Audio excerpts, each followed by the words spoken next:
doing his best.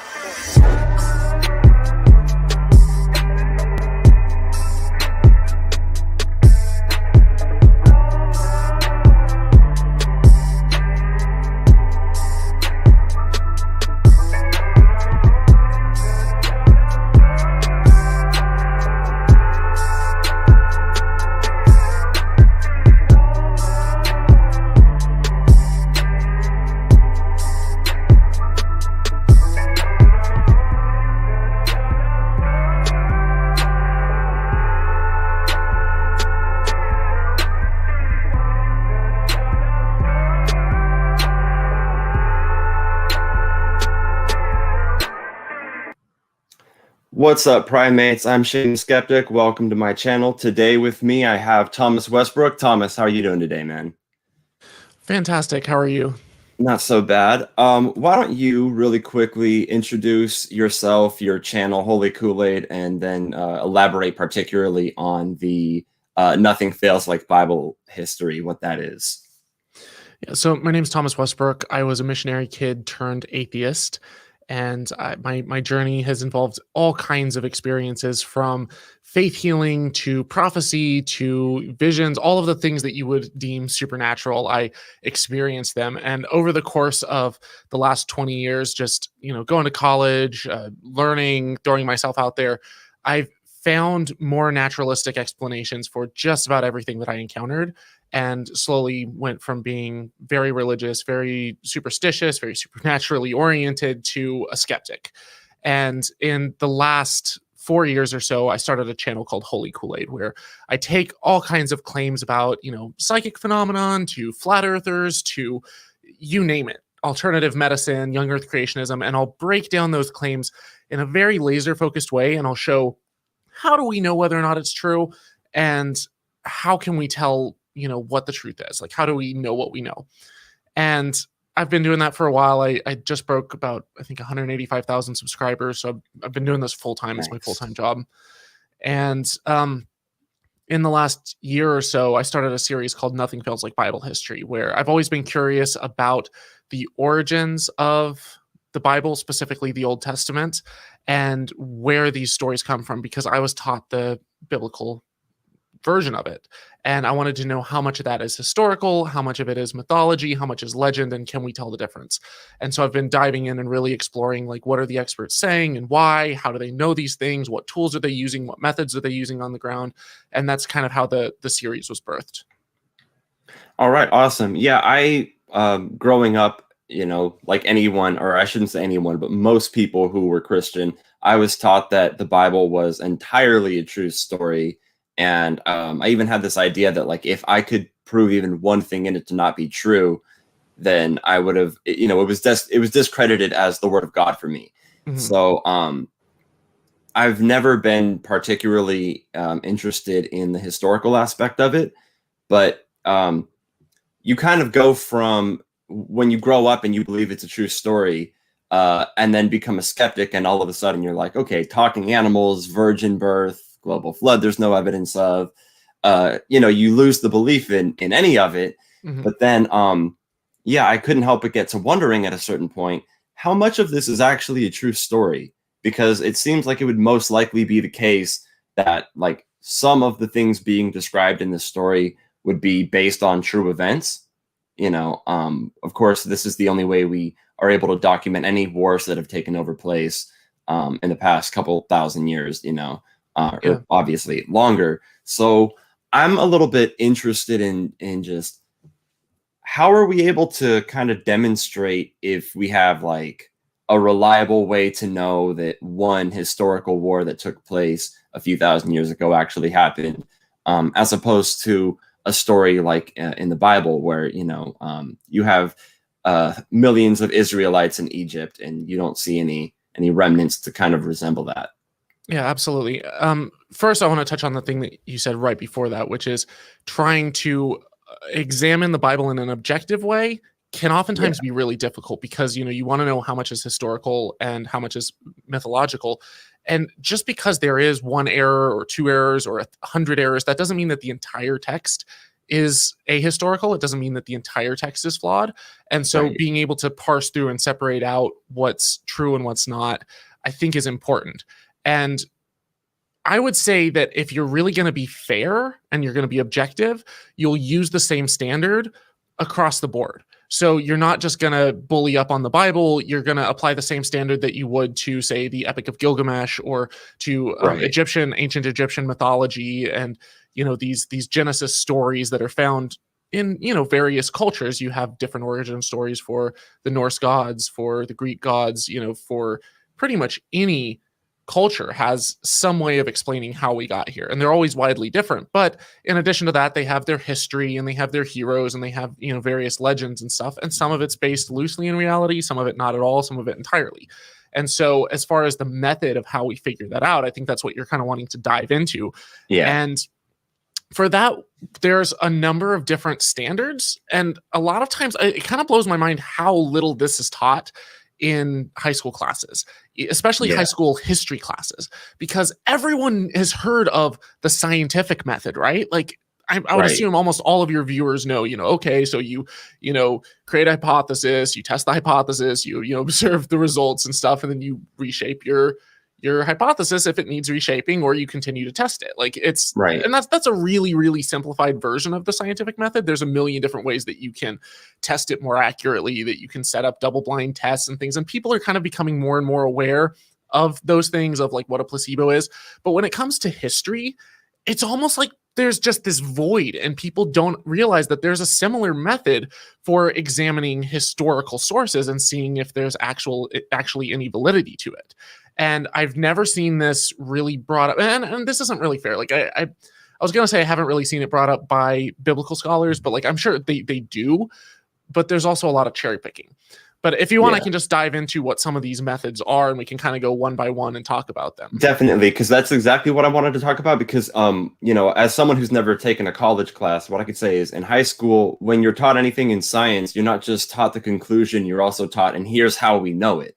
When it comes to history, we're really just given the history as it's told. And then there's this saying that some guy that I work with always says.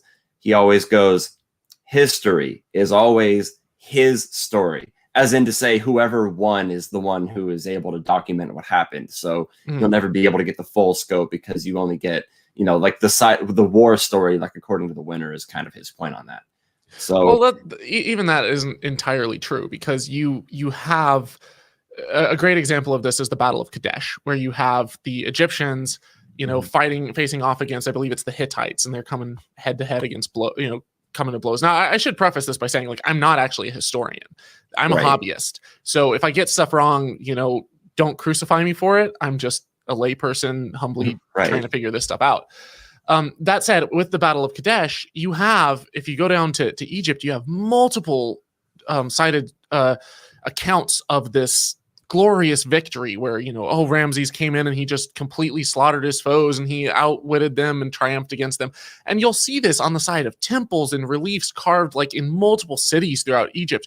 You'll find, all sorts of records and written accounts. There's, I want to say like 7 or 8 or more like different written accounts specifically of the battle. There's a play-by-play analysis of how it went down and stuff. And there's a detailed list of how many troops they slaughtered. Okay. And that seems reasonable. It seems like you would expect to see some version of like a victim's side of the story, or in other words, the loser of the war side of the story. But then on the other side of it, then you have, I believe it's the Hittites, and I should know this if I was a historian, I would, but their account of the battle was very different. It was, oh, look, we held our own against, this invading force and stuff. And it was a very different perspective.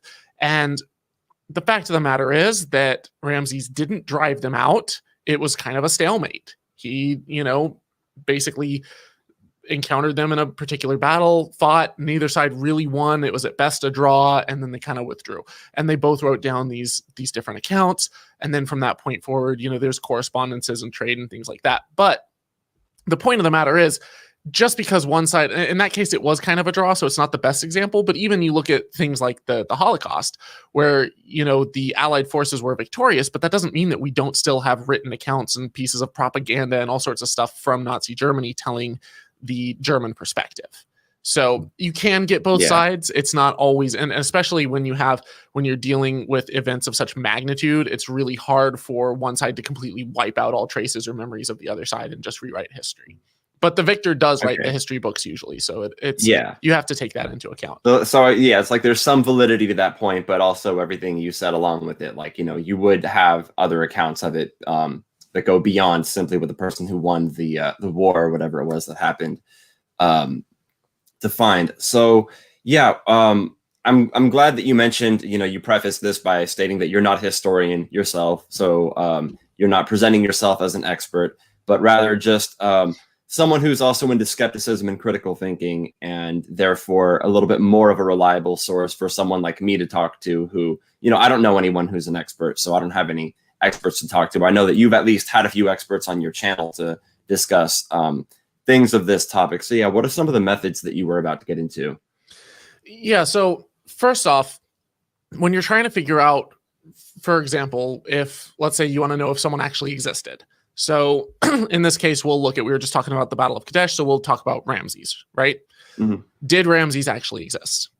And the gold standard as to whether or not someone actually exists is you have their body, right? That would be the gold standard.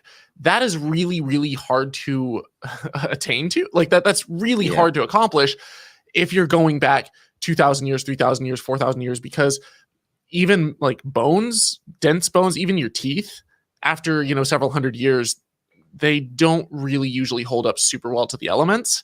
And, you know, your bones tend to degrade. It's a little different in hot climates. So one reason why we have so much stuff preserved from ancient Egypt is that it's a desert climate. So you don't have a lot of humidity and moisture that's degrading things. And then you also have the mummification process where, especially with pharaohs and kings, they would be put aside, oftentimes hidden in crypts, mummified, preserved with chemicals, and in a hot, dry climate. And so they last much, much, much longer. Or in some cases, you'll find like a corpse that's like buried in ice. And so the ice preserves it, so it's not being eaten by bacteria and stuff. Right. And so one question that I have about like mummies being found, or mummified bodies of person being preserved by ice, is other than the fact that you have evidence that there's a person, do you know how they could go beyond that to see that that person was therefore, let's say you found a tomb with the name Jesus on it, or a tomb with the name Moses on it. So let's go with Moses, because neither of us believe Moses existed. If there was a tomb with the name Moses on it, surely, you know, and a mummified body in it, surely that wouldn't be enough to convince us that Moses of the Bible existed, right? Well, so there's a couple of additional things that you can do. So first off, if let's say that you find a corpse and it's in a shrine that says Moses on it, the first thing that you have to figure out is, when does that date to? And you can perform carbon dating on the mummy itself, and you can see, or the body itself, and see, like, does this even date to the right time period? Because if it was buried 100 years ago or 200 years ago, and you're claiming that it's Moses from, you know, 3,500 years earlier, that's something's off. Like, that's instantly going to disqualify this from being the body of Moses. The other thing is the burial style. Is it buried in the same style as, you know, all of the corpses of the time? Is the writing that's written, is it in the same language and the same writing style? Is it the same alphabet? Is it the same, you know, if there's writing all over it that doesn't match the time period at all, that's kind of a red flag that something might be amiss. And so it's, you know, or maybe someone came along and wrote on the tomb afterwards or something. I can't help but think about the Book of Mormon being written in Old English, even though that wasn't the English being used at the time. Like, you know, somebody trying to clearly convey that this was older. So yeah, okay, it would have to be in the language at the time. And then, I'm sorry, what else were you going to say after that? Yeah, and I mean, there's so many different things that you can do. Like, history is like especially when you're dealing with things like, you know, a body and a tomb, and, you know, when were they buried? How did they die? Like, if you have evidence that this person was killed brutally and their skull is smashed in, and you can actually tell when the skull was smashed before or after they died based off of the way that the bone degrades and deteriorates. And so if it's like, hey, this person died violently by being struck with an arrow in the head, and the stories of Moses say that he died peacefully. Well, that doesn't quite match the story, right? Okay. So this person may be the origin or the person who inspired the story, but it's different from this narrative. So you have to kind of keep those things in mind. Right. You could do a DNA analysis, assuming that any of the DNA is still preserved, and you could see, is this person Jewish? Do they have, are they an immigrant from somewhere else, or are they, do they have the same DNA markers as the people in the area at the time? And you can also see about how far back that person lived based off of the DNA sample that you take, because we know, how DNA mutates. We know how the rate that it mutates at. We can, do some comparisons to see like, okay, about how far back would you possibly be related to this person, and things like that. So there's a million different lines of evidence that can all converge. Yeah, those are far better answers than I would have been able to give if I was presented with this kind of question, for sure. So, and is it in the right region?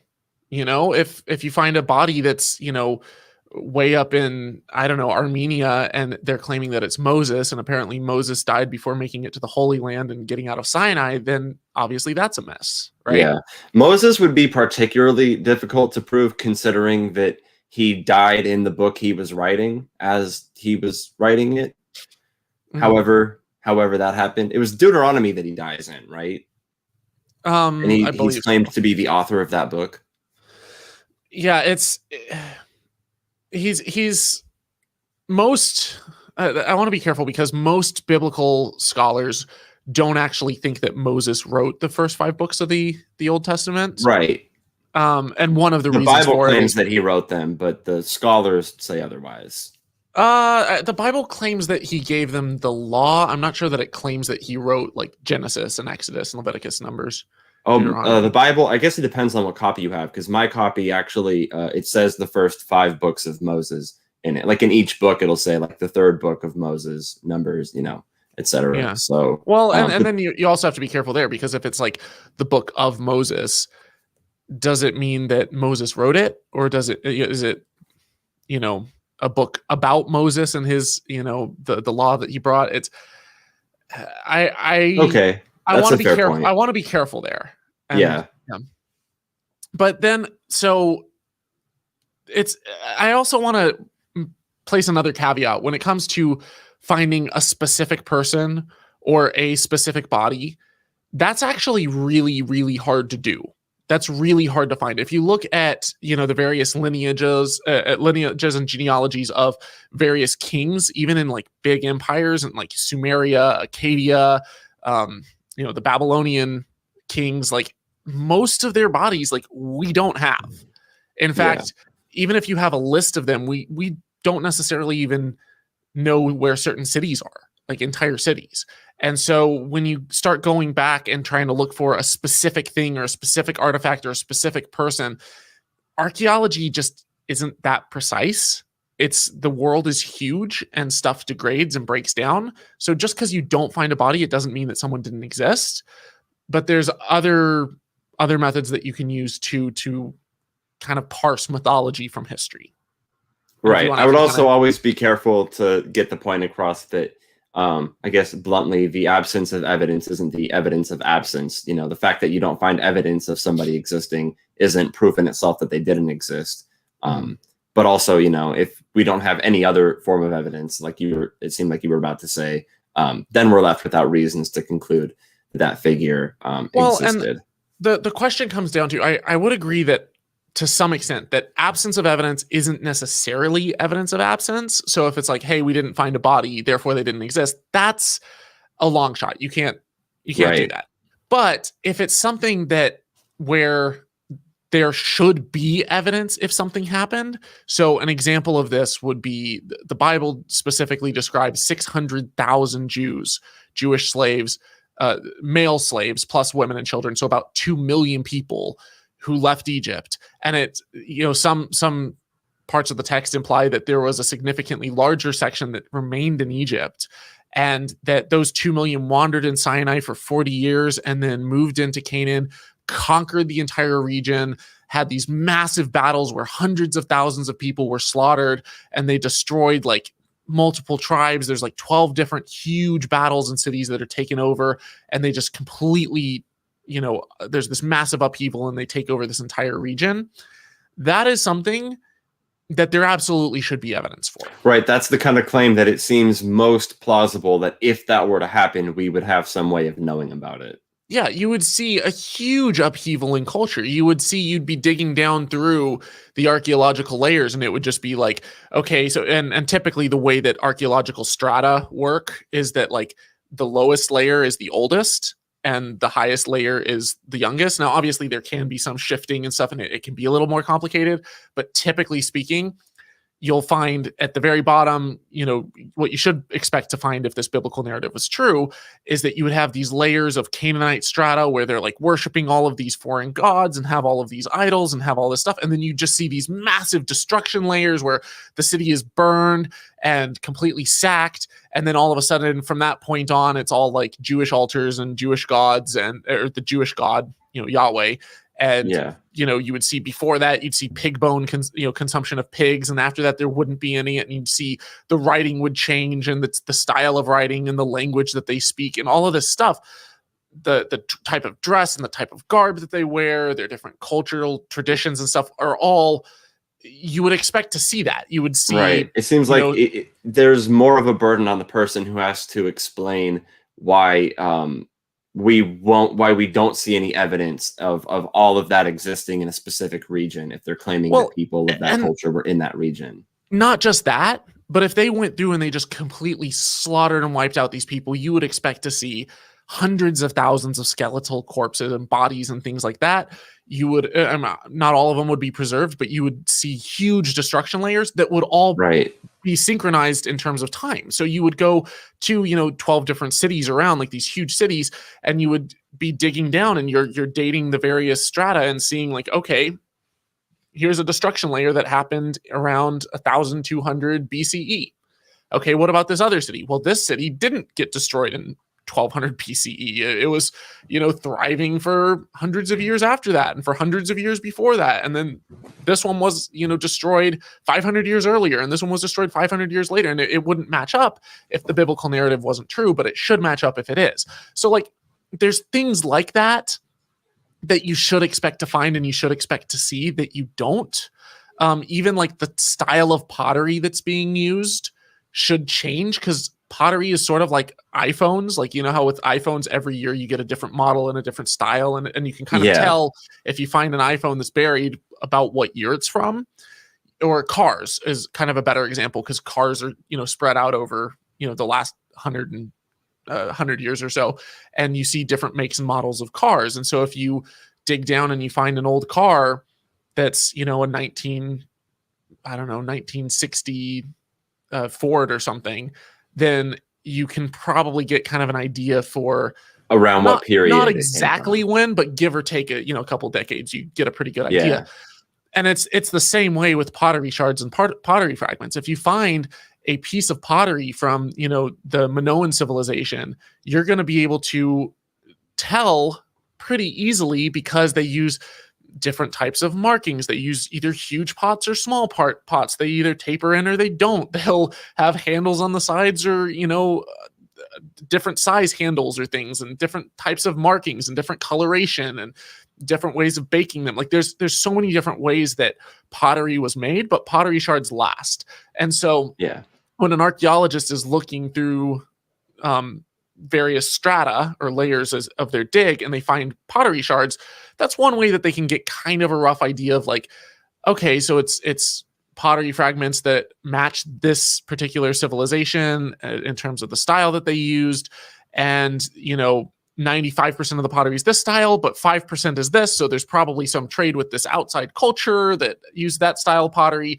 It all dates to right around this time period that matches up. Like there's a lot of things that you can do to get a feel for the timing and the culture and the cultural shifts. And a lot of times when a culture is wiped out or crushed, you'll see another come in and replace it. And you can usually see a change in pottery style or art style or the types of gods that they have or the types of idols that they worship and things like that.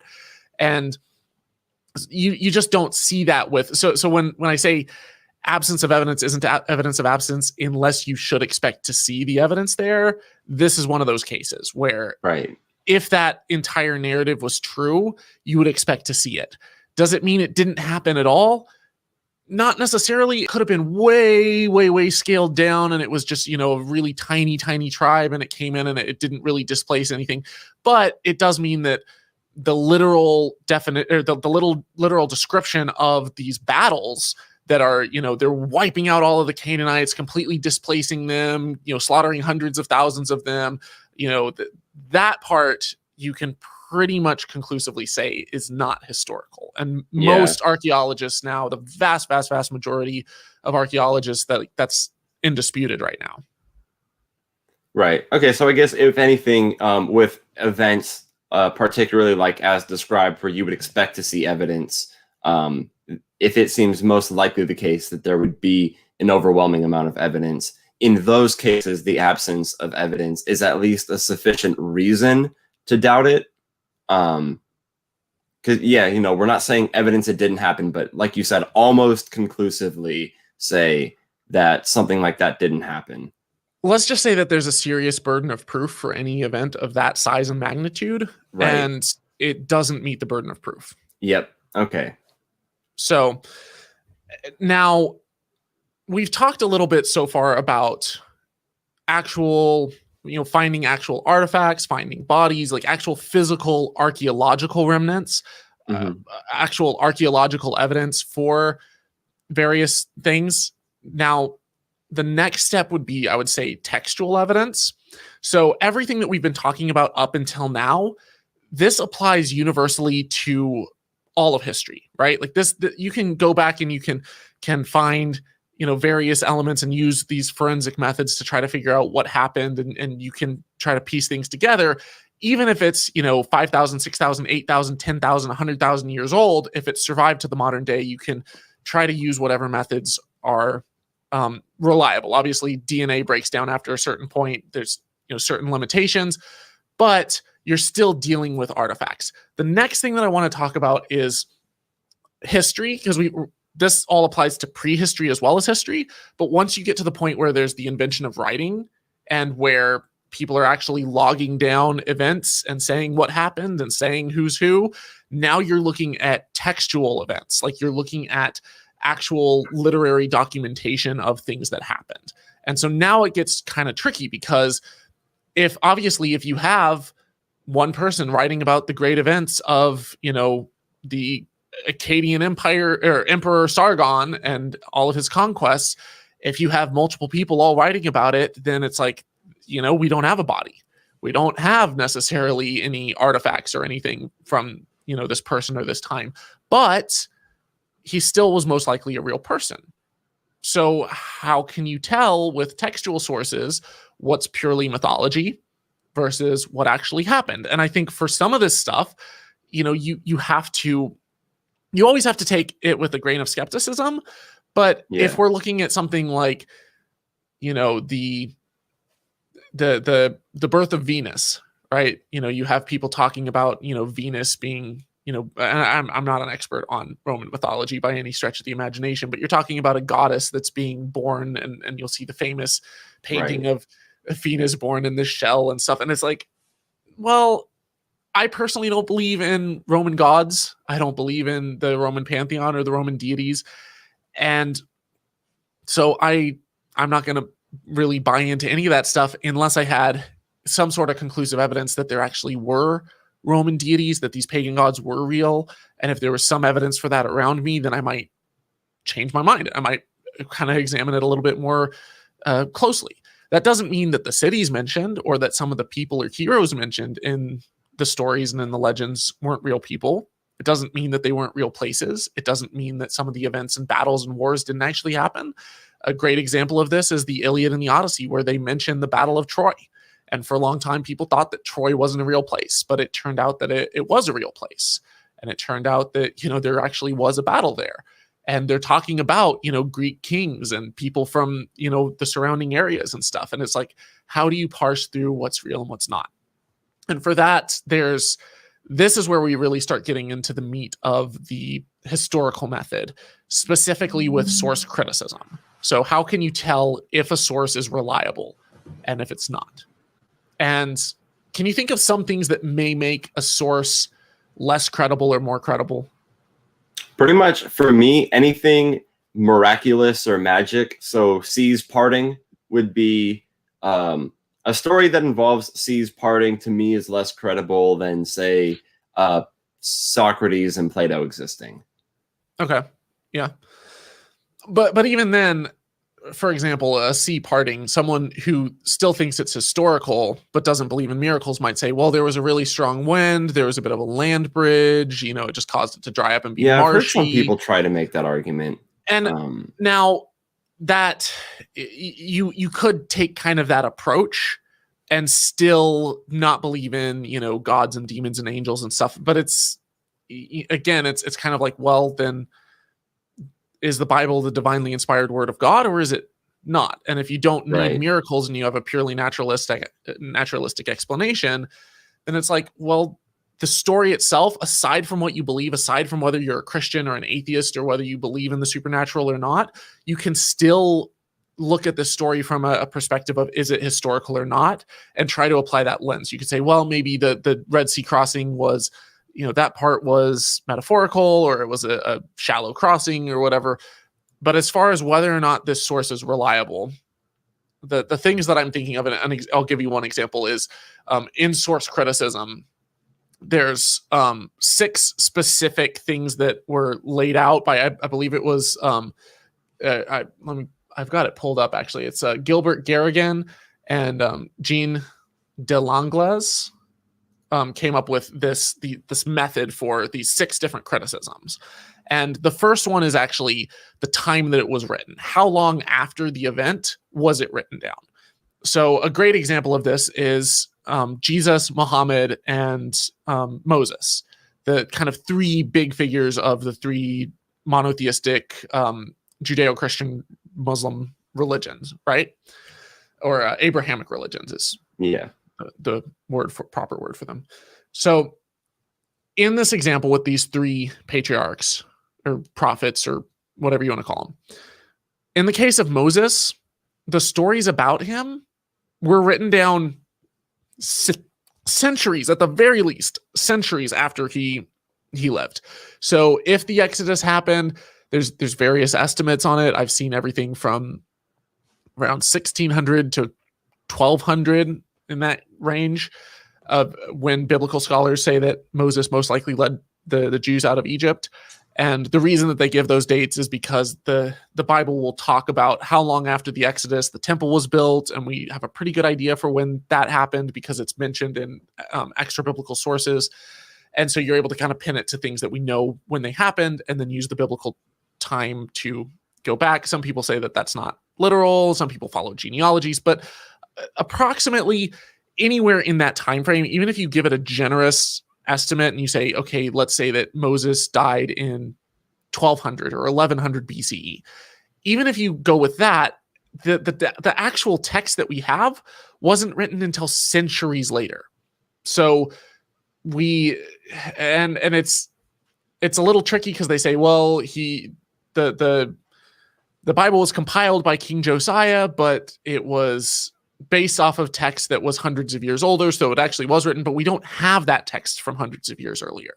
Right. And I've compared this to the telephone game and said that this is basically like the telephone game times 10 or times 100. Mm-hmm. If it were to actually be the case that it was a secondhand account and it were to be written about him thousands of years after the fact, that gives us plenty of room for legend, right? Mm-hmm. So if even something written 100 years after your life is not going to be the most reliable or the most accurate. But if it's something about your entire culture and some huge event and stuff like that, people are probably going to be passing it down and remembering it. But when you start going back, 300, 400, 500, 600, 700 years in a culture that is, we don't even really have evidence of Hebrew writing for a good chunk of that time.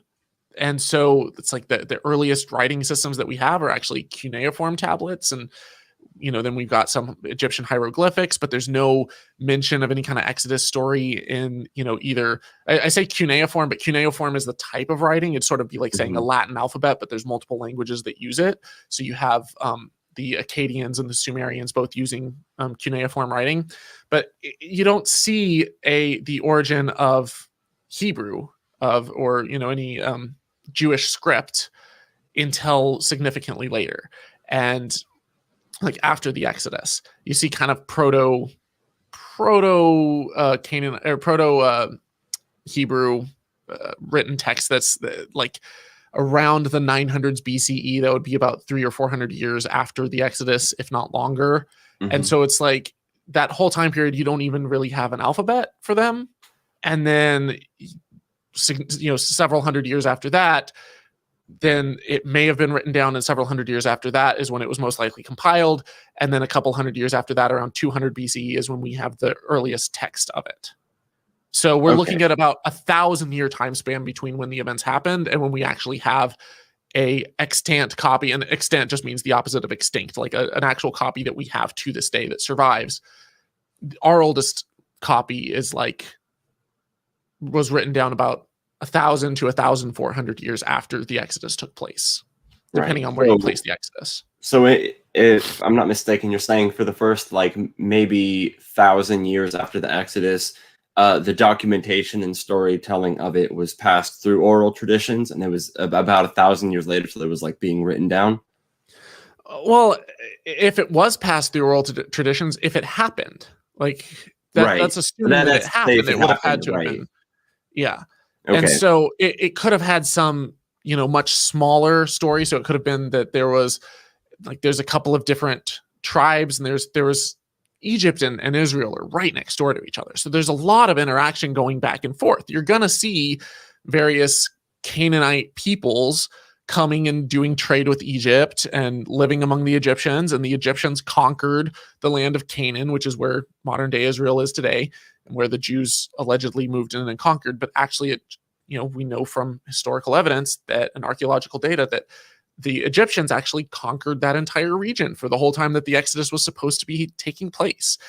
So you have, this different narrative on the ground, but also during that whole time, there is this interaction between the two cultures. So you're gonna see some Canaanite slaves in Egypt. There's not hundreds of thousands of them. There's not millions of them, but you see, there's some conquests, and there's taking of a few prisoners of war. And then, you see, there's a Canaanite group called the Hyksos that actually conquered part of northern Egypt. And it's northern Egypt is actually lower Egypt because the Nile flows south to north. But so you see lower Egypt is completely taken over by this Canaanite people group. And so that may have some, as far as the tensions between the Egyptians and the Hebrew people, there is some history there. But the Hyksos set up their own Egyptian dynasty. They set up their own pharaoh, and they ruled a good chunk of that area. That's very, very different from the biblical narrative. And so there may be elements of history that are taken and incorporated into the Bible. And there's elements that you see there where it's there very well could have been some interactions that was similar. There could have been a small tribe of, maybe a few hundred or a few thousand people that escaped from Egypt.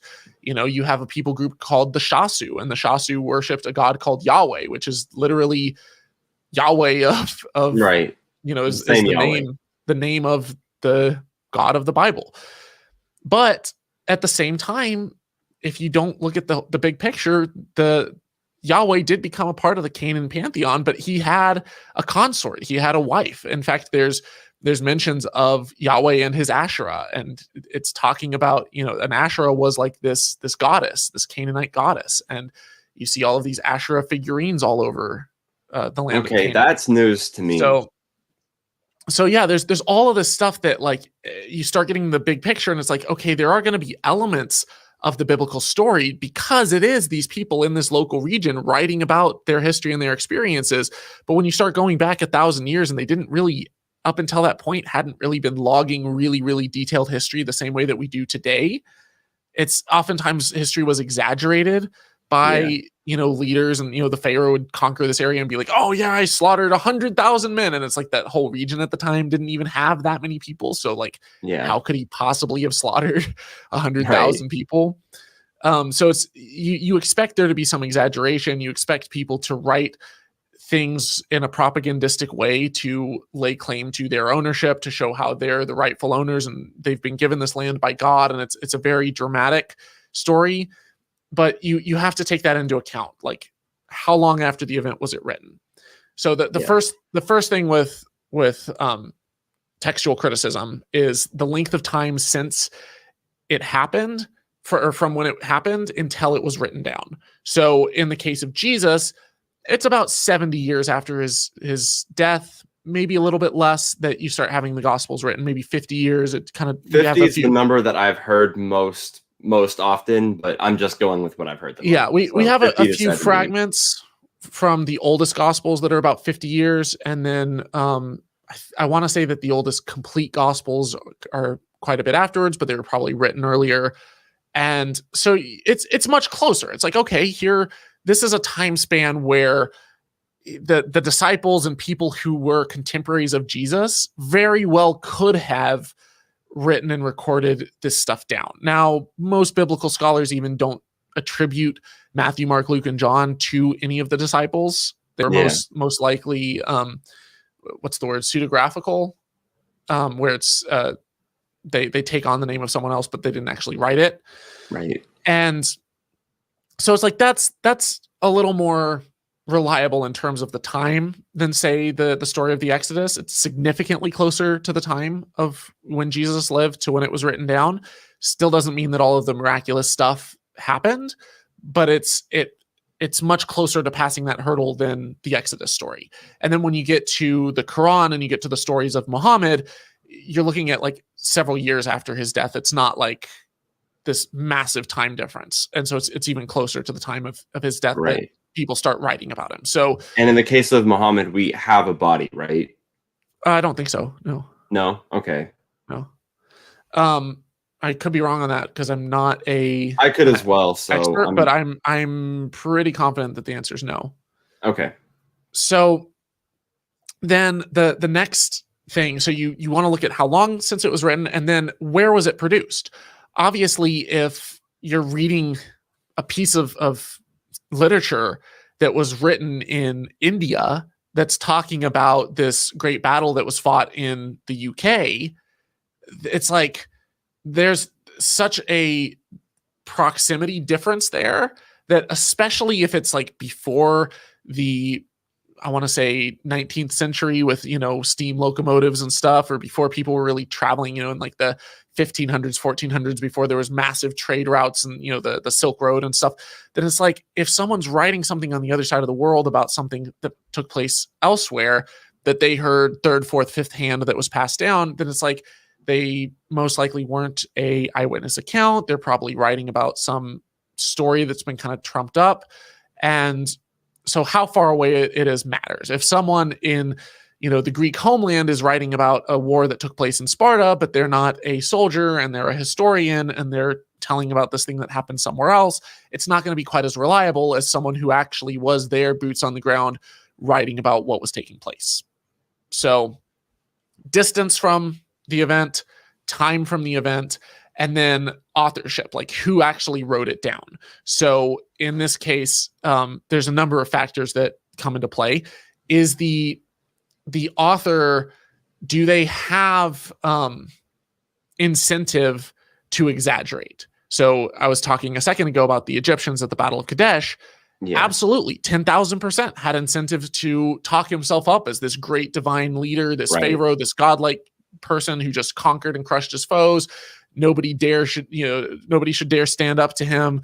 His authority should go unquestioned, and he's painting himself as this absolute hero, God among men. So we almost don't even have to ask why a guy who killed in war, like what motive does he have to lie about how many people he killed? Like we almost don't even have to ask that. Yeah, and then in addition to that, he's going to want to paint himself as chosen by the gods. Whereas if, let's say that his enemies are writing the same story, they're not going to paint him so highly. They're not going to claim that he's divinely chosen. They're not going to, exaggerate his exploits. And so who wrote it is almost as important as when it was written. Is it a non-biased third party that's writing it down? And where are they getting their material from? If they are a actual historian, you have the origin of people who wrote things down in a way that attempted to be as historically accurate as possible is actually a much more recent thing than we think. Like, again, don't quote me on this because I'm not a historian, but I want to say like ancient Greece, like Herodotus and others were kind of like the first ones that were like, hey, I actually want to kind of write this stuff down and tell people how it happened and stuff. And that was not really common before that. It was really, really common for people to just talk about how great they were so that their memory would live on. And so, those are a few things to take into account. The other thing is, what form is it written in? So I was talking about how, with like Herodotus and others, how they would actually start to write it down in kind of a historical way. There's various different genres that things were written in. In some cases, it was written as poetry. In some cases, it was written as a kind of as a legend or mythology, or, you have different styles that it's written in that, if I come across a papyrus that is talking about it's a strict log of the taxes that were taken by the pharaoh to build, a pyramid. And it's saying, we gathered this much taxes from the fishermen and this much from so-and-so, and we had this much tribute from so-and-so. That's very clearly going to be a strict log, a data record of exactly how much money they took from whom. And that's going to give you some insights into the region. It's going to say, oh, hey, they took tribute from this region and this region and this region. So those places were most likely vassals of the pharaoh. And so he, most likely had some kind of control over them or some kind of sway, or, had bullied them with his armies into paying tribute. Or, oh, hey, he, the people at the time were severely overtaxed or undertaxed, or like they had a thriving fish industry, or they had a thriving trade here or there. And so like with those types of records, that's going to be very meticulous as opposed to someone, chanting about their war exploits. And so the style and the genre that it's written in is also very important. So another thing is you have diplomatic correspondences. In Egypt, you'll find these letters that are basically on these clay tablets, and there's hundreds of them. I want to say over 500 that were found in Amarna in Egypt that are diplomatic correspondences between the pharaoh and his various vassals and other leaders of various empires around the surrounding region: Mesopotamia, Anatolia, Canaan, Egypt. And so with these correspondences, you'll have some of these letters that are written to the pharaoh begging him to send them aid and to help them and to lend his armies because the enemy is at the gates. And so something like that is, most likely it's the form of literature that it is probably going to be a little, it's going to be more reliable, more historical. Now, they may be exaggerating the size of the enemy forces. They may say that their numbers are, more than the fish in the ocean or something. It's like, well, it could just be that we're talking about two small tribes and one of them is really daunted by this other tribe, but it's only 1,000 troops or something. But that said, it's probably more likely that this event actually took place if you're seeing this than if it's like a documentation of the exploits of their gods and the great tales of Hercules, crushing his enemies under his feet. So yeah, the genre, who it was produced by, where it was produced, when it was produced, and then also what pre-existing material did it come from? So is this a firsthand account? Is this an eyewitness? Or is this from a previous written record? Is this from some legend? Is this passed down like a game of telephone? And what type of material does it come from? Is it that there's, someone had heard, these great oral traditions and they'd heard these songs and, the tales of Homer, and they'd passed it down lyrically and then someone wrote it down from that? Or is it that it was, someone came along and found these diplomatic correspondences and tried to accurately historically chart out exactly what happened. Like, what is the material that they're getting it from? What is their source? What are they pulling from for this? And then the final one is, what is the evidential value of the contents, like the credibility of the material? So the evidential value of it would be, in this case, all of the archaeological findings that we found. Does it support or does it refute the claims that are being made by this written record? So in the case of the Exodus story, we have a lot of archaeological evidence for the existence of Pharaoh, or multiple pharaohs. There's dozens and dozens of them in various dynasties and stuff. And there's certain things in the biblical story that completely match what we see. There was a strong kingdom in Egypt. It was a very proud empire. They had chariots, they had armies, they built cities all up and down the Red Sea. So like there's elements there that it's like that perfectly fits the reality that we see at the time. But then at the same time, it's like, okay, they're talking about a real place. Great. Are there any things about the story that don't fit the archaeological record?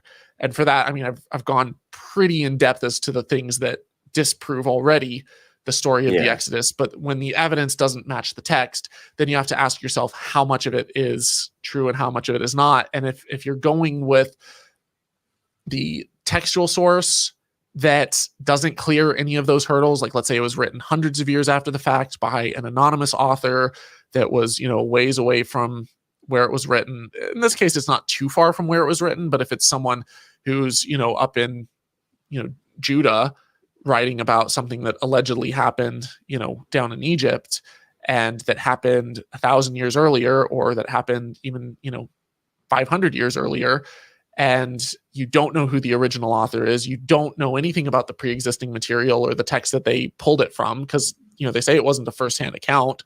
In the Bible, multiple times they'll mention that, this was written, as it was written in the book of Jashar, or as it was written in this other book or this other text. And so it's like, that they're pulling from other texts, but we don't have those texts. We don't have any clue the style or when they were written or who wrote them. And so with all of these questions, then you really have to rely super heavily on the archaeological data and evidence. And when you look at the archaeological data and the evidence, then I think that gives you a clearer picture as to what actually happened. Okay. That is a far better. I'm going to have to rewatch this episode because I'm going to have to internalize that a few times to process it. And here's the interesting thing is that I know that that's a lot, but if let's say that I've sparked your curiosity a little bit and you want to go and learn a little bit more about the historical method and stuff, like that's only scratching the surface. So sort of like how I mentioned with the scientific method, how, there's kind of the circle that you see in science textbooks of, form a hypothesis and test and stuff, just like that's the scratching the surface with science. And then you start getting into it and you're like, oh my God, there's placebos and there's, clinical trials and double blinding and all of this stuff. If at the same time, within history, there also is a lot more to the picture. So we just talked about source criticism. Then what do you do if two sources contradict each other? Which one do you go with? And there's a whole series of steps that you could go through to kind of deem which one is more and less reliable. And then also, if you're a historian, you need to look at the big picture, and you have to peer review your research. You have to publish your research and have it torn apart by people, because that's how you progress, is by really, really trying to shear up your historical hypothesis based off of the data and then submit it to scrutiny. And when everyone is coming at it and trying to chisel away and chip away at it, and if you're able to defend your hypothesis, right, and it stands up to that scrutiny, then it's like you've got a pretty solid theory going forward. Right. And it's just like in science where people correcting each other is what makes it more effective. Yeah, and that doesn't mean that you won't have competing positions and competing opinions as to what happened, because it's not always a crystal clear, perfect picture. A lot of times you're Right. missing so much information, and you just have to come to a realization that, until you have more data, it's not speculating, but it's an educated guess based off of where the evidence most likely leads. What is the Yeah. most likely conclusion, the most possible conclusion based off of the evidence that you have?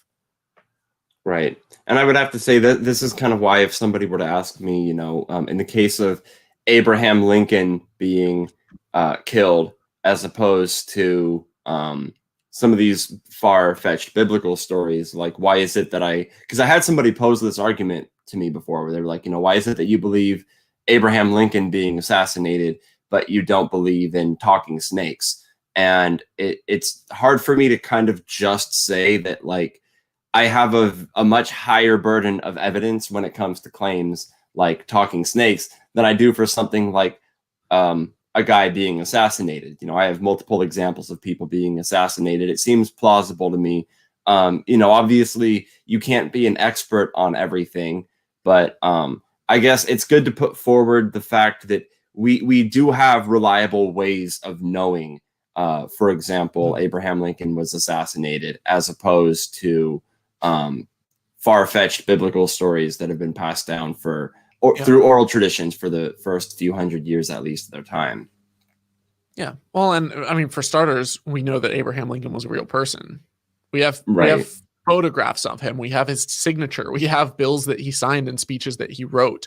We have, newspapers that talked about his death that had eyewitness accounts. There's even, if you go on YouTube, there's a dude who was the last eyewitness person who saw Lincoln get shot, who you can actually see on YouTube. It was from like the 30s or 40s or something. He was like 5 years old when it happened, and he saw the event take place, and he actually talked about his feelings and stuff, and what he saw and what he felt and what he heard. And it's really different from a miraculous claim where, we've never seen snakes talk. We've never, you can dissect a snake and look, and it doesn't have vocal cords. It doesn't have an ability to talk. And the Broca's area in the brain, like everything you would expect it to have to talk. For me, the vocal cords is really, even if it was possessed by a demon, like, there's no evidence of demons existing. Right. Like, every time that someone says, like, oh yeah, well, look, here's someone who's writhing on the ground, foaming at the mouth, it's like, just like epilepsy. Or here's someone who claims that they see and hear voices, it's like, just like schizophrenia. Or someone's having hallucinations, it's like, okay, just like happens when you're on drugs, or when you have a focal point seizure, or when you have hypoxia in the brain, or like, there's so many different things that we know happen, that we've tested, that we've tried, and there's no tests that have been performed that have shown that there's any kind of supernatural force outside of what's accounted for at the macro level by the laws of physics. Yeah. The miraculous claims, anything supernatural, it becomes more interesting to me when it's written from a source thousands of years ago, and we see that far more magic and miraculous, just supernatural involved events seem to happen prior to, I guess, better ways of getting evidence of them existing. We start getting cameras, and we start getting microphones, and all of a sudden the rate of supernatural activity, it just goes right down. Yeah, and that's what, anytime that you have these insane, like, super high burden of proof claims that are put forward, as our methods for testing them have improved, and as we've slowly filled the holes of these gaps in our knowledge, in order to still hold on to these biblical beliefs, you can test things like faith healing. You can test things like prayer. You can, test and see if it works. And it's been done, and it comes up wanting. And you have people like James Randi putting forth $1 million to anyone that can show they have supernatural claims, and no one's able to do it. And so it's like, as this pushback has taken place, the only place left really for these beliefs to hide is thousands of years in the past, when it's really hard to uncover. Because like, how do you prove that a snake never talked? Did you find the snake? Did you dissect it? It was wiped out by the flood. And it's like, that's when you can start, you look at the geological layers. There's no evidence of a global flood. You find forests of trees that, date back, thousands of years before when the Bible claims that the flood happened. So like, you can pretty easily deconstruct the biblical literalist position using the scientific method. And you can tell that the earth isn't 6,000 years old using science. But when it comes to history and did these events actually take place, and maybe the first parts of the Bible were allegorical and those parts weren't literal, and but I still believe in the literal death and resurrection of Jesus Christ and stuff like that, then it's like, okay, well, now let's start applying the historical method and start textually breaking it down and seeing if any of this stuff actually happened or if it holds up to scrutiny or not. And I'm finding that it doesn't. But even if it did hold up to scrutiny and pass the historic hurdle, it's still a long stretch to then claim that somebody rose from the dead, that someone multiplied fish and walked on water, and that a giant flood wiped out everything on Earth, and that evolution is a lie and everything popped into existence 6,000 years ago and a dude lived in the belly of a fish. Yeah, living in the stomach of a fish or a whale, because I remember not in the last debate where I used the argument, but there have been times where I brought up someone living in the stomach of a whale, and I start giving an explanation of why that's impossible, because apparently that's necessary. And the defeating argument that I get is, it wasn't a whale, it was a fish. Like, I'm trying to say, like, a person cannot live in a whale's stomach for 3 days. I don't feel like you're really defeating me when you go, well, it wasn't a whale, it was a fish. Like, it would be like saying, well, you can't live in the belly of a hippopotamus. It wasn't a hippopotamus, it was a T-Rex. Right. Yeah, it wasn't a hippo, it was a T-Rex. Okay, but the point kind of still applies. Show me a fish that you could give me an explanation for why someone would live in it, and then they go, well, the supernatural involvement. And this did actually happen in my last debate, where we talked about living in the stomach of a whale, and we changed it to fish because that's fine. I don't care. I'll take a fish. I'll take a land animal if you need. Yeah. I want to see someone that can live without air, surrounded by stomach acid for 3 days or whatever. Yes. The counter argument that I got was like, okay, but once we involve a supernatural component, don't you see why we would believe this would happen? And I said, this is the best demonstration I could think of why believing in the supernatural just poisons your worldview. Because as soon as you're willing to accept the existence of the supernatural, you literally just admit, like, you could then justify any claim, such as a person living in the stomach of a fish, as long as you just say, well, there was a miracle. Well, there was a supernatural component. And that's why I think a belief in the supernatural is so poisonous, because you're willing to take any claim that you get, as long as you go, okay, well, how could that happen? Somebody goes, well, supernatural component. You go, got it. Yeah, and honestly, Answers in Genesis does this a lot, and I'll see literalist organizations do this a lot. People like Kent Hovind, where they really, really, really try to stay within, they don't think that the Bible is mythological. They don't think that it's legend. They think that it's historical, but they still believe in the supernatural literalist stuff. But they will hang out right in the purely naturalistic explanations for everything. It's purely historical. We can explain all of this easily. They'll hang out right there as long as they possibly can. And they'll try to plausibly present explanations for every single thing in the Bible and be like, look, it could have been this, and it could have been that, and it could have been this.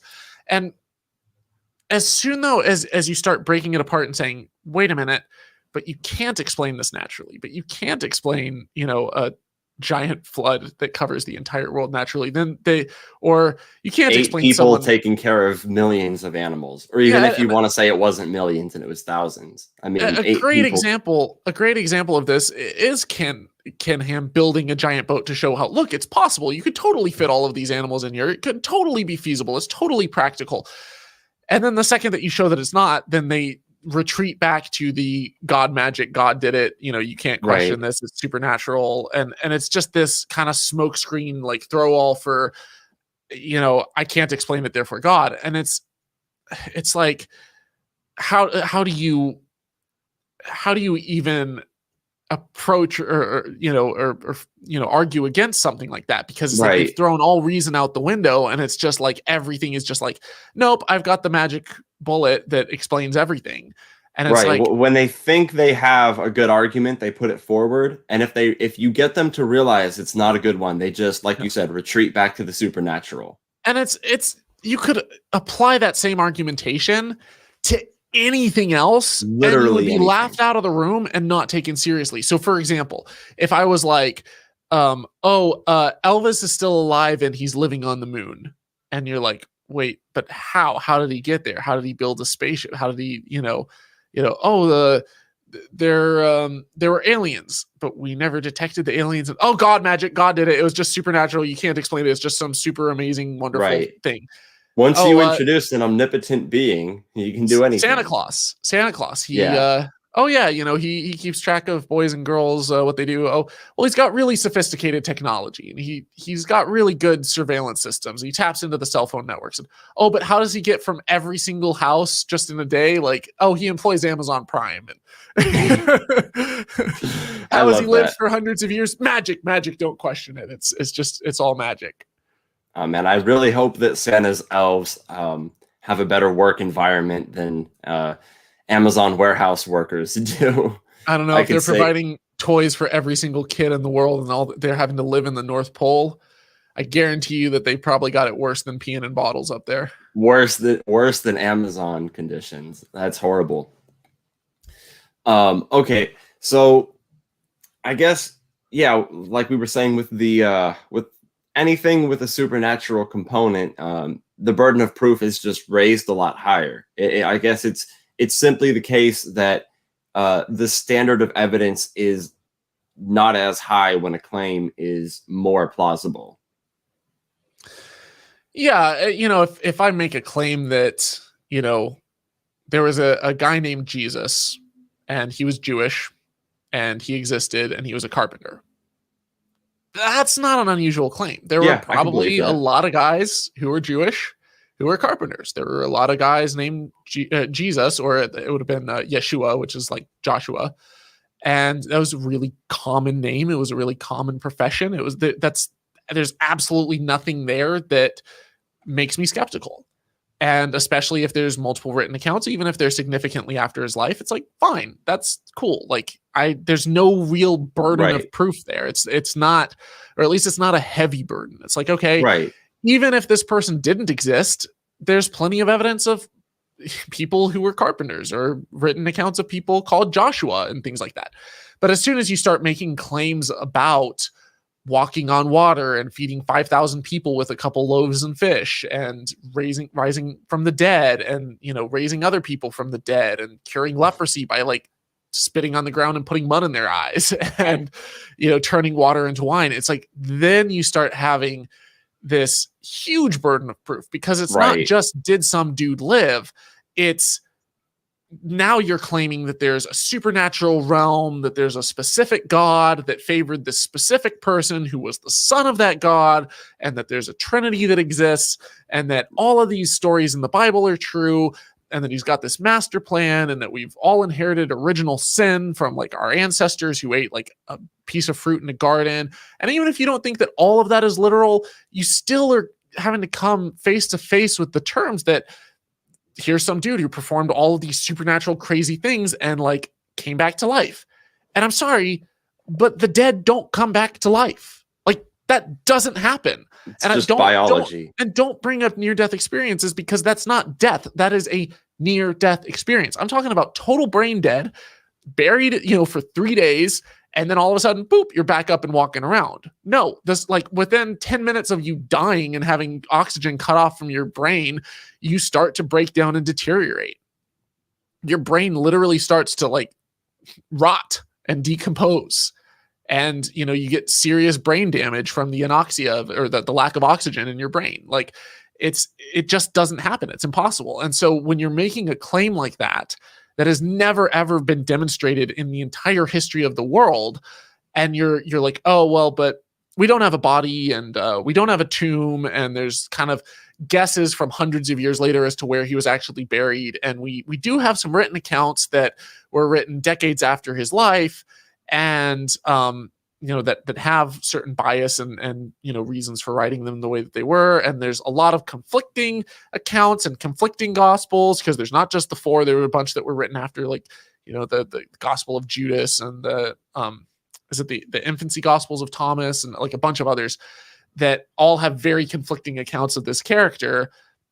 Then it's like, okay, what's more likely? Let's use Occam's razor here. What's more likely? That there's this person who has all of these supernatural abilities, that's the Son of God, that created the earth in 6 days, that, or even if it was old earth creationism, created the earth out of nothing, and he rose from the dead? Or that you had some dude who was probably an apocalyptic prophet, because we know that there were tons of those around at the time, and we've looked at various settlements and stuff that had various teachings about the end times, and that were very like messianic in their thinking, and that there was some dude that came along that preached some stuff, and when the Jewish temple was destroyed, then they took these stories about him and wrote up this alternative narrative. Like, one of those two things happens all the time throughout history. Right. Is very common, is very explainable, is logical, is reasonable. It makes sense. People do that.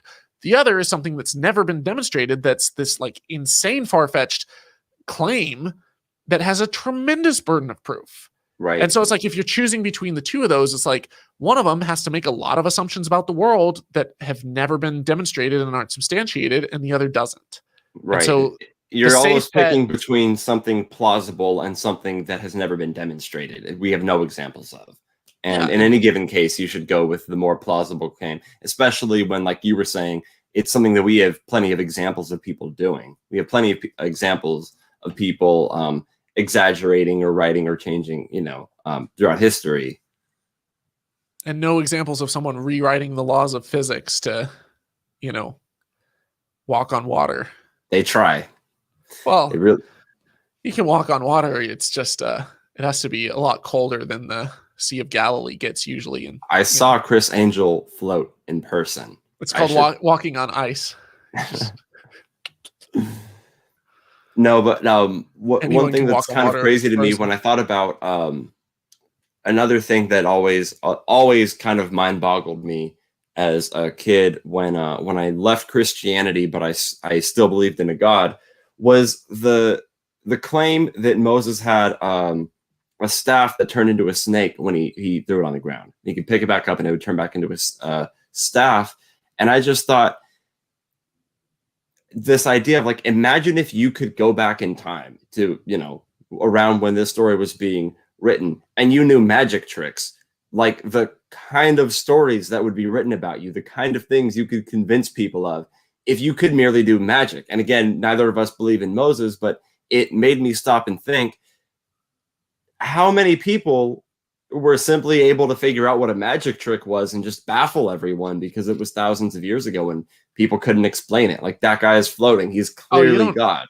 You don't even have to go back thousands of years, Shane. Like there's an Indian guru who died maybe a decade ago or more, that his name was Satya Sai Baba. And to this day, he has like, I want to say millions, if not at least over 1 million followers. And literally, he's just an Indian guru who claimed that he had supernatural abilities, and he would like pull these little pellets of smoke or ash out of the air. He would claim, he'd do all of these faith healing tricks that you see with common hucksters and charlatans in the States. And he predicted the date of his death, but he predicted it wrong. He was off by several years, but but he made all of these prophetic predictions and stuff. And yet he still has followers to this day. And it's so obviously demonstrably bullshit. And there's video recordings of him and people talking about how he did it and stuff. And like, none of this is any different than the sleight of hand tricks that you'll see like Penn and Teller do, that you'll see, like David Blaine or David Copperfield or someone perform on stage.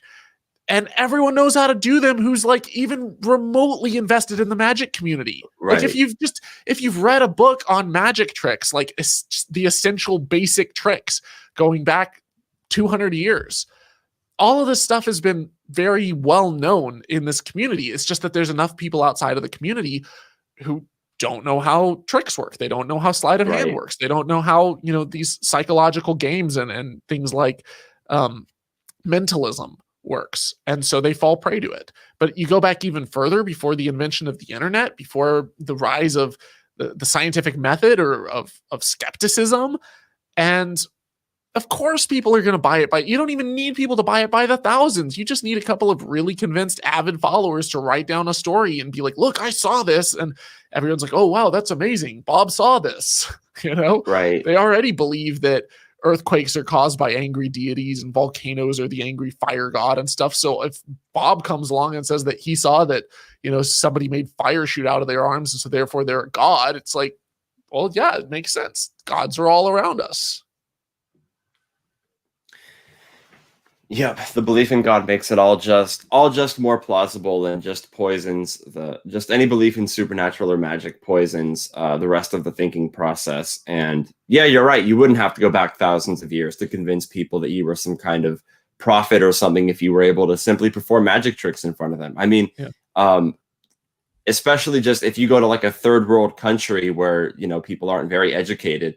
I've given this example a few times. If you were to know that there was going to be a solar eclipse or something like that, and you were to tell everyone in advance, you were to describe a solar eclipse, tell them this event is going to happen in the sky 2 days from now, just the fact that you were able to predict that and then your prediction came true, you probably would be able to convince more people than not that you had some source of divine revelation given to you. And sadly, I think that even among first world countries like the United States, that same kind of thinking is still really common.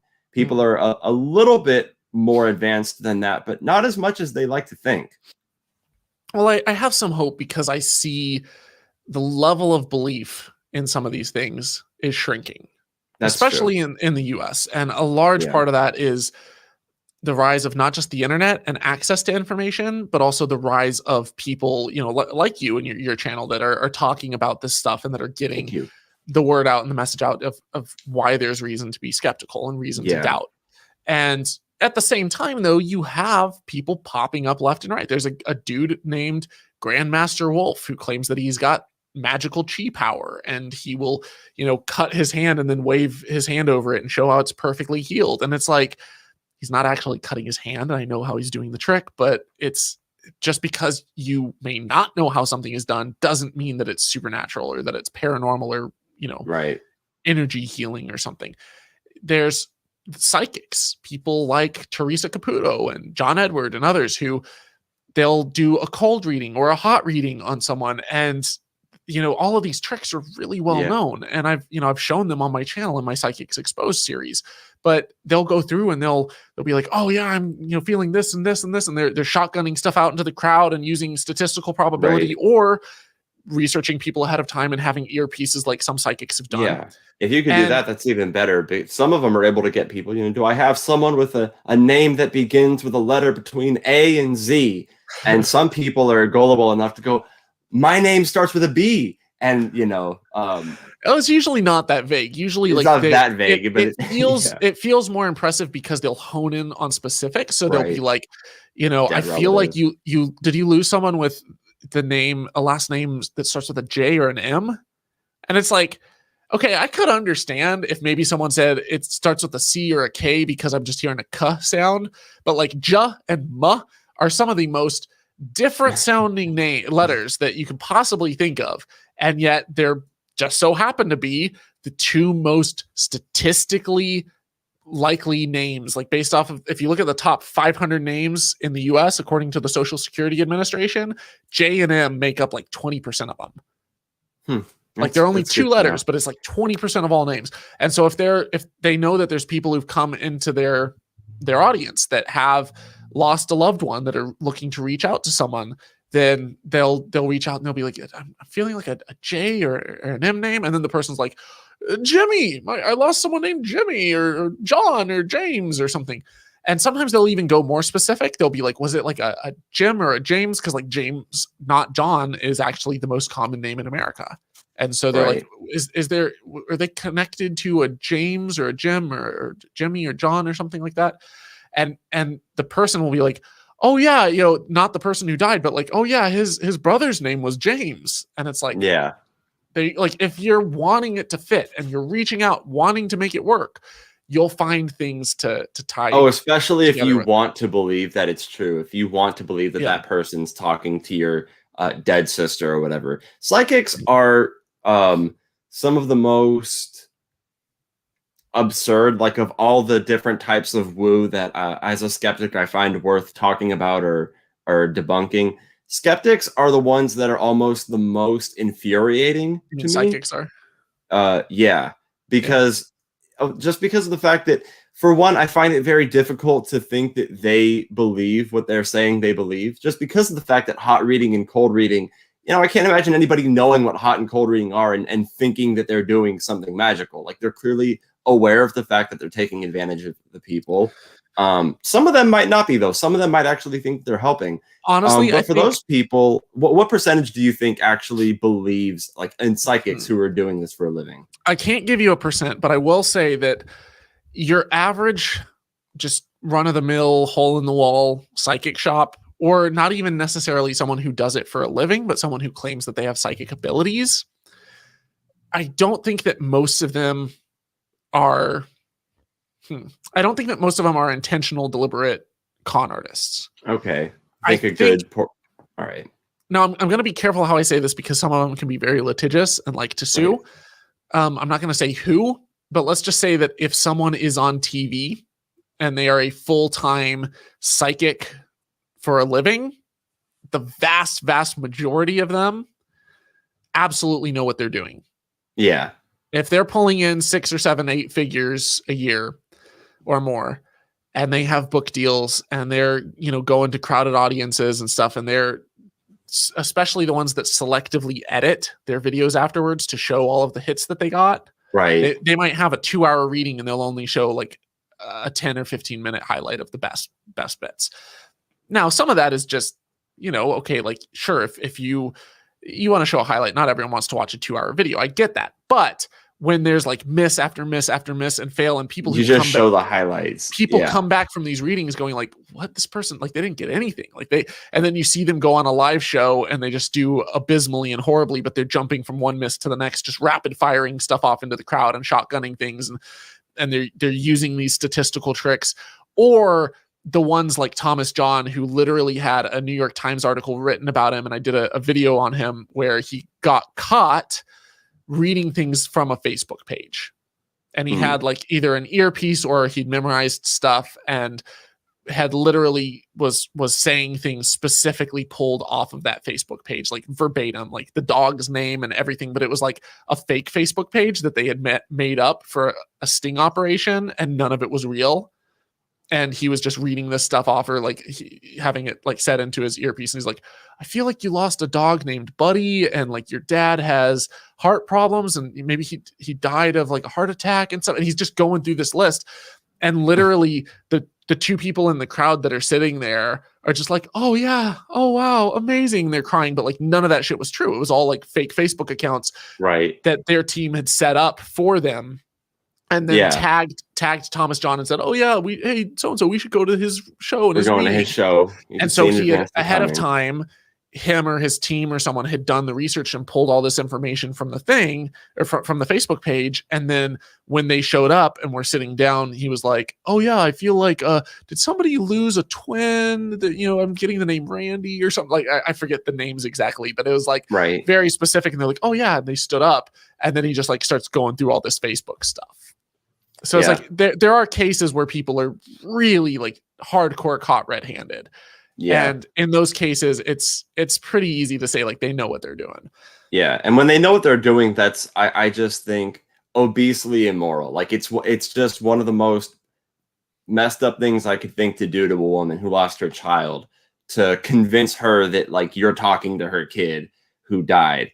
And it's like, even if they don't ask for money, I still think it's incredibly wrong. Even if you aren't asking for money, just to do that to someone. Then they add insult to injury and say like, oh yeah, and it's if you want closure, you want to talk to them, it's $500 for half an hour, or oh, their soul is not at peace, but if you pay me $10,000, I'll go and I'll light a candle on top of this holy mountain and it'll set them free. Or there's there's people who have like a terminal illness or who have some, chronic illness, and a energy healer will pull something like that where they're like, oh yeah, the doctors haven't been able to help. There's no cure for this. Oh, but I can like light this energy candle and put it on top of a mountaintop and charge you 10,000. Oh, we're still working through a lot of the stuff. It's going to cost another 20,000. And by this point, the person's already so invested in it that they throw good money after bad, because there's the sunk cost fallacy. They're like, well, I don't want to have been a sucker and lost $10,000. So I'm just going to keep going along with this until it's good, until it's done, until it makes sense. Yeah. And so they get bilked out of their life savings and out of a fortune. And it's really the sad thing is that there are psychics who are going to jail for this now. And there are some who are being tracked down. And like, there's a guy, I believe he's a former policeman, named Bob Nygaard, who will help bring them to justice.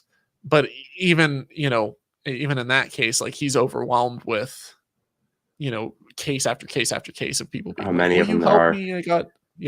One of the points that always comes to mind when I think about psychics is one of the points that Tim Minchin made, where he said, like, are we all just so stunned by circus tricks that we think the dead would want to talk to pricks like John Edward?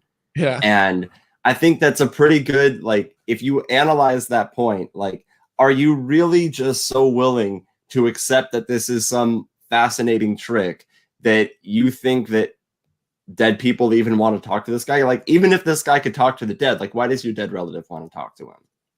Yeah. And as for the people who genuinely believe that they have the power and the trick, the psychic abilities, they're not trying to fool people or con people, and they're like, I'm giving it away for free. I still think it's dangerous, but I have more compassion in that sense for the person who was fooled, because I judge them morally a lot differently. I don't think that it's malicious in those cases. I do think it's still harmful. Yeah, still harmful. And I wouldn't, I'll say this is actually what I would do to be peaceful about it, is if somebody were to claim they have psychic powers, I would tell them that I was about to slap them, but not which hand, and ask them to block it. Now, I would know in advance that I wasn't going to slap them, but I would see how long they kept their guard up. Now, if they put their guard up when I knew I wasn't actually going to slap them, if I see them just getting ready, trying to figure out, is it going to be a left, is it going to be a right, I know I'm not going to do anything, then I think I would probably have to tell them, well, I knew when I told you to do that I wasn't actually going to slap you, but you still put your guard up. So not a lot nicer than the first idea in regard to psychics, but again, these are people who, specifically these ones, are victims of bad ideas. It's really difficult when the victim of a bad idea is then victimizing other people with their idea. It's difficult to be able to empathize with them enough to understand that they're only acting in accordance with what they think is true. But then it's, that just makes you more frustrated with their lack of critical thinking skills. It's like, okay, I get that you think it's true, but why don't you know better? Well, and that's where, as someone who I myself wholeheartedly bought into young earth creationism, I was an evolution denier. I believed in faith healing. I believed in angels and demons and visions and speaking in tongues and, the eventual resurrection of the dead and, all of this stuff for years and years and years. And I taught it, and I proselytized, and I preached, and I led a youth group, and I was a missionary, and I was, everything you could possibly imagine, a worship leader. And so I have empathy and compassion for people who have spent their entire lives, even people who've spent 60 years or 80 years believing in something 100% and, put their money where their mouth is and followed it. I think that when you have integrity and sincerity, like, you do go towards what you believe in, and you practice what you preach. So like, I have empathy there. At the same time, it's like, it can still be harmful. And that's why like I'm not a strict consequentialist when it comes to morality. I'm not just like, well, it doesn't matter what their motives were at all. They did this horrible thing and it's unforgivable. Like, I think motives do matter. I think they absolutely do matter. And I'm if far from someone, an ontologist, but I do take motive into account for sure. yeah, and so I think that there's, yeah, it's It's not, really tricky to judge morally, really. yeah, it's you have to look at both the consequences of what happened and the motives behind it. Yeah. But you have to take motives into account. And I think with so many of these psychics, there's so much misinformation out there, and there's so many people misleading other people. It's the blind leading the blind. And I think that's why the onus is on us to do everything we can to provide resources to help people out of the rabbit hole, Yeah. and to show them why there's really good reason to be skeptical and to have doubts, and to maybe not pursue a career in this that can potentially be incredibly damaging. Right. So just popularizing critical thinking and skepticism as much as we can, and hoping that it sort of catches on to other people, you know? Yeah. And not just cynicism, not just contrarianism, not like just, being skeptical purely for the sake of being skeptical. I think it's more about scientific skepticism. It's not just, Yeah. hey, I'm gonna have doubts for the sake of having doubts. It's like, no, I want to see if the evidence meets the burden of proof, and if it does, I'll go with it. If it does, I'll wholeheartedly, be convinced. But until it does meet that burden of proof, then I think that we should be cautious. Always stay cautious of every idea. All right. Well, everyone, this has been Thomas Westbrook from Holy Koolaid. Be sure I'll leave a link to the Nothing Fails Like Bible History series in the I already have a description made, so I'll leave it in the first comment of this video. Yeah, thanks for being on, man. Thanks. All right, closing out.